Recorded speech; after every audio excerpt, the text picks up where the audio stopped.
کی پارٹی ہے جنہوں نے پاکستان کو عدم استحکام میں پہلے سے ڈال رکھا تھا، تو اب پی ٹی آئی کو میرے خیال میں مائنس کیا جا سکتا ہے۔ عمران خان کو کبھی آپ مائنس نہیں کر سکتے، پھر عمران خان کو ہر چیز میں مائنس کرنے والے خود مائنس ہو سکتے ہیں۔ بجٹ ہی الیکشن کا سبب تھا، بتایا سرکاری بجٹ ہی تھا، عام آدمی کو 1 روپے کا بھی کوئی ریلیف نہیں ملا۔ السلام علیکم، S5 میڈیا سے آپ کا میزبان ساجد خان آپ کی خدمت میں حاضر ہے۔ میرے ساتھ موجود ہیں جی سردار کامران خان قامی صاحب۔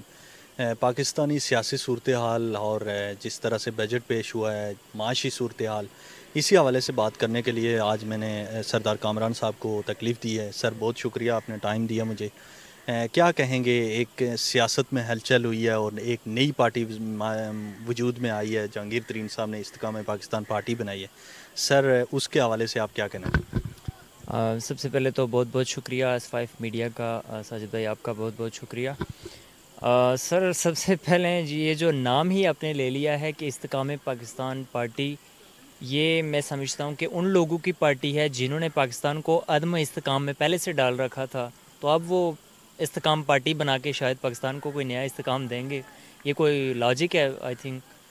تو باقی اس میں پی ٹی آئی سے چھوڑ کے جو لوگ اس میں شامل ہوئے ہیں، یہ کہہ سکتے ہیں کہ ایک مثال ان پرندوں کی طرح ہے جن کو دور دراز تک کوئی بھی جو وہ ٹھکانہ نہ ملے، اور ایک تشخیص کر کے ایک پراپر پلاننگ کر کے وہ ایک ٹھکانہ بنائیں اور اسی میں سارے شامل ہو جائیں، یہ وہی ہے، اس سے زیادہ کچھ نہیں ہے اس میں۔ اس لیے پی ٹی آئی کو توڑا پھوڑا گیا اور نئی پارٹی بنائی گئی کہ پی ٹی آئی کو مائنس کیا جا سکے، عمران خان خاص طور پر ان کو مائنس کیا جا سکے۔ آپ کو کیا لگتا ہے کہ جو لوگ یہ کر رہے ہیں تو وہ کامیاب ہو پائیں گے؟ سر پی ٹی آئی کو میرے خیال میں مائنس کیا جا سکتا ہے، عمران خان کو کبھی آپ مائنس نہیں کر سکتے۔ عمران خان ایک برانڈ ہے، ایک پاکستان کی شان، وہ پہلے سے تھے جس نے ورلڈ کپ پاکستان کو دیا۔ میں سمجھتا ہوں کہ پی ٹی آئی کو ختم کرنے والے یا پھر عمران خان کو ہر چیز میں مائنس کرنے والے خود مائنس ہو سکتے ہیں، بٹ عمران خان کبھی بھی مائنس نہیں ہو سکتے۔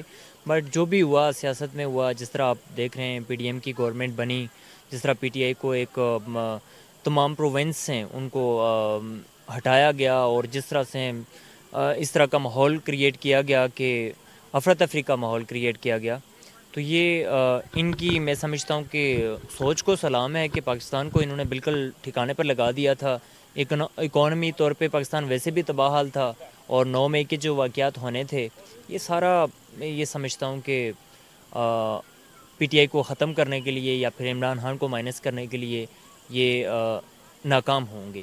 سر بجٹ پیش کیا گیا، سرکاری بجٹ، میں تقریباً اس کو نام دے چکا ہوں، لیکن آپ اس کو کس نظر سے دیکھتے ہیں اور کیا سمجھتے ہیں کہ ایک ایسی گورنمنٹ جو ڈیفالٹ ہونے کے نزدیک ہے اور پاکستان ڈیفالٹ ہونے کے نزدیک ہے، جو کئی بار کہہ چکے ہیں کہ ہمارے پاس پیسے نہیں ہیں، زہر کھانے کے پیسے نہیں ہیں، تو ایسی حکومت نے بجٹ پیش کیا 30%، 35% سیلریاں بڑھا کے، تو کیا لگتا ہے؟ سر بجٹ جو ہے وہ حکومت کی صوابدید ہوتا ہے۔ یہ گورنمنٹ جس طرح سے آئی، جس جھونکے سے آئی، وہ آپ کو بھی پتہ ہے، مجھے بھی پتہ ہے، اس میں ڈیٹیل میں جانے کی ضرورت نہیں ہے، لیکن بجٹ جو انہوں نے پیش کیا ہے یہ ٹوٹلی کہیں تو جس طرح آپ نے بتایا سرکاری بجٹ ہی تھا، اور اس میں عام آدمی کو 1 روپے کا بھی کوئی ریلیف نہیں ملا۔ چلو سرکاری جو بھی سیلریز ہیں وہ تو انکریز ہونی ہی تھی، لیکن سب سے میرا جو پوائنٹ بھی تھا، اور میں اس پہ بڑی تنقید بھی کرتا رہا ہوں، کہ 16 یا 17 گریڈ کے اوپر جو لوگوں کی سیلریاں 30% بڑھائی گئی، یہ ظلم کیا گیا ہے پاکستان کے ساتھ۔ بیکاز پاکستان، آپ جب پہلے سے یہ کہہ رہے ہیں کہ پاکستان ڈیفالٹ ہونے کے قریب ہے، ہمارے پاس اتنے پیسے نہیں ہیں کہ ہم پروجیکٹس پورے کر سکیں، اور 21 اور 22 گریڈ کے افسران کی آپ سیلریاں 30 سے 35% خود آپ کر لیں تو یہ لاکھوں روپے، ایک جو گریڈ کا افسر ہے وہ تو 30% اس کی کتنی بن جائے گی، تو یہ کھربوں روپے ان کو جو نوازا گیا ہے۔ تو یہ اس میں غریب کا کوئی بجٹ نہیں تھا، یہ ان کا بجٹ تھا، بٹ اگر نئی گورنمنٹ آتی ہے، الیکشن ہوتے ہیں، پرامن ساری معاملات ہو جاتے ہیں، تو نئی گورنمنٹ اپنا بجٹ جو منی بجٹ وہ پیش کر سکتی ہے۔ بجٹ کے بعد سے یا بجٹ کے ساتھ ساتھ لگ رہا تھا، اسحاق ڈار صاحب نے بھی کچھ باتوں میں ایسا کہا ہے کہ الیکشن بہت جلدی ہونے والے ہیں، بجٹ کو دیکھ کے لگ رہا ہے کہ ہو سکتا ہے کہ الیکشن آنے والے دنوں میں ہو جائیں، آپ کو کیا لگ رہا ہے؟ سر بجٹ ہی الیکشن کا سبب تھا. سب سے بڑی میں آپ کو بات بتاؤں کہ بجٹ ہی رکاوٹ تھا کہ یہ اگر پی ڈی ایم نے یہ بجٹ پیش کیا ہے آپ کے سامنے، یہ جو نوازا گیا لوگوں کو، تو یہ پری پلان تھا. یہی ضرور یہ ریزن ہی ہوتی ہے. اگر کوئی بھی گورنمنٹ آپ کی موجود رہے گی تو وہ بجٹ کے ذریعے ہی لوگوں کو جو بھی معاملات دیکھے گی وہ بجٹ کے ذریعے، تو یہ بجٹ کے لیے ہی رکے ہوئے تھے. آگے تو انفارچونیٹلی دیکھتے ہیں پاکستان کس حد تک خراب ہوتا ہے، کیا کیا ہوتا ہے، لیکن فی الحال انہوں نے بجٹ پیش کر دیا ہے.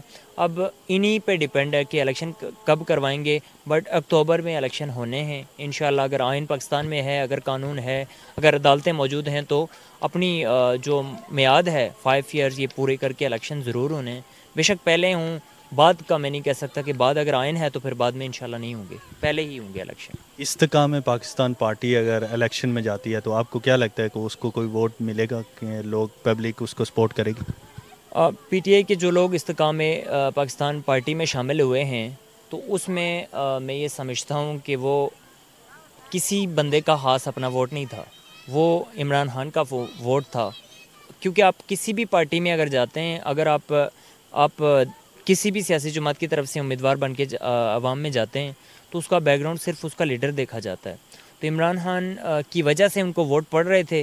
تو میں سمجھتا ہوں کہ جو بھی جنہوں نے یہ حرکت کی ہے، مطلب، اور مزے کی بات میں آپ کو بتاؤں کہ شام کو پکڑ دکڑ ہوتی ہے، دوسرے دن آپ استحکام پاکستان پارٹی میں شامل ہوتے ہیں اور آپ بری ہو جاتے ہیں کیسز سے. یہ بھی پاکستان کا سنہری عرفوں میں لکھا جائے گا کہ بھائی پاکستان میں یہ ہوا تھا.